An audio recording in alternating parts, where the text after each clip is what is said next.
بسم اللہ الرحمن الرحیم۔ علم بدی کی تعریف کی کہ علم بدی وہ علم ہے کہ جس کی وجہ سے کلام کی وجوہ محسنہ معلوم ہوتی ہیں، وہ کلام کے جو مقتضائے حال کے مطابق ہوتا ہے۔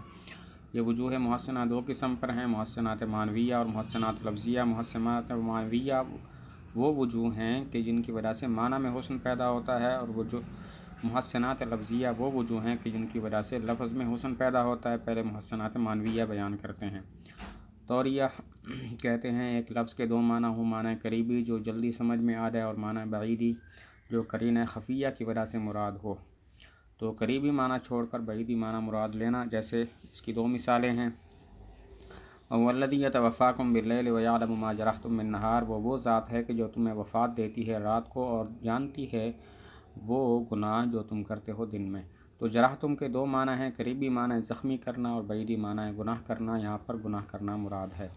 دوسری مثال، یا سیدن حاز لطفا لہ البرایا عبید انت الحسین ولکن جفاک فینا یزید، اے سردار کہ جس نے جمع کیا مہربانی کو، اس کے لیے مخلوقات غلام ہیں، تم حسین ہو لیکن تمہاری جفا ہم میں یزید بڑھ رہی ہے۔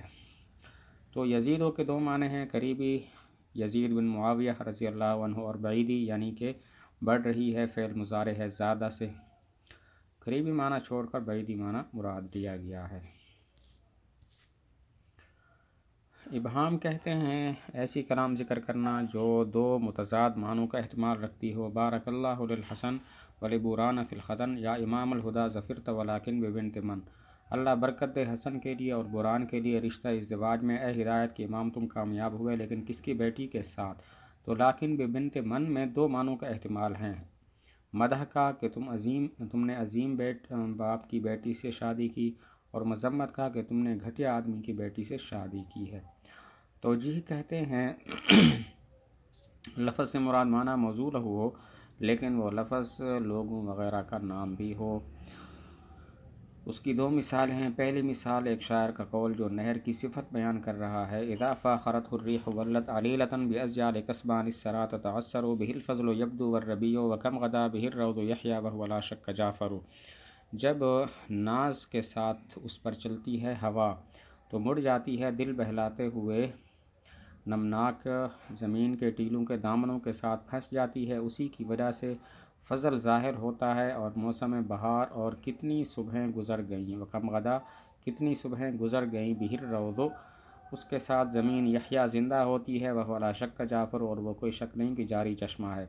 یہاں پر الفضل، الربیع، یحییٰ اور جعفر ان سے مراد معنی موصول ہوا ہے، یعنی فضیلت موسم بہار اور زندہ ہوتی ہے اور جاری چشمہ، لیکن یہ لوگوں وغیرہ کے نام بھی ہیں۔ دوسری مثال، وما حسن بیت لہ زخرف تراہ اذا زلزلت لم یکن،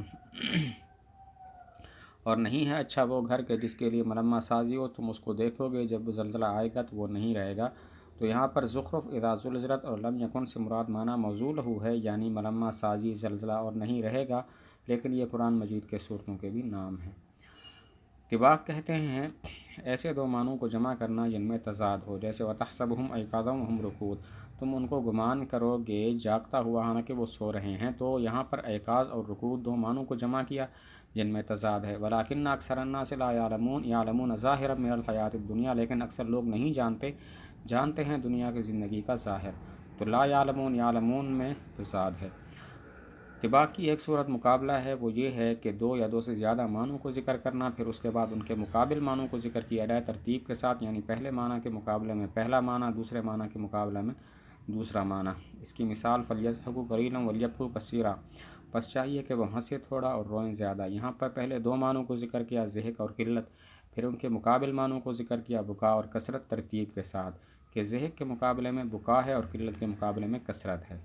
وَمِنْهُ تدبیج کہتے ہیں مختلف رنگوں کو ذکر کرنا، جیسے تردّا ثیاب الموت حمرا فما اتی لها اللیل الا وہی من سندس خضر، پہن لیے موت کے کپڑے سرخ پس نہیں آئی ان پر رات مگر وہ سبز ریشم کے ہو گئے، یعنی کہ وہ قتل ہو گیا، شہادت کا سرخ لباس پہن لیا، اور رات بھی نہیں آئی تھی کہ وہی سرخ لباس جنت کا سرسبز اور ریشمی لباس ہو گیا۔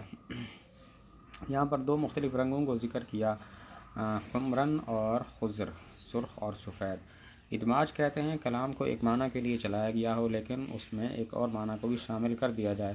اقلب فیہ اجفانی کانی اعد بہا علی الدہر الذنوبا، میں پلٹاتا رہتا ہوں اس میں پلکوں کو، گویا کہ میں شمار کرتا ہوں ان کے ذریعے زمانے پر گناہوں کو۔ مطلب یہ ہے کہ رات بھر مجھے نیند نہیں آتی بلکہ جھپکاتا رہتا ہوں، اتنی زیادہ کہ جتنے زمانے کے گناہ ہیں۔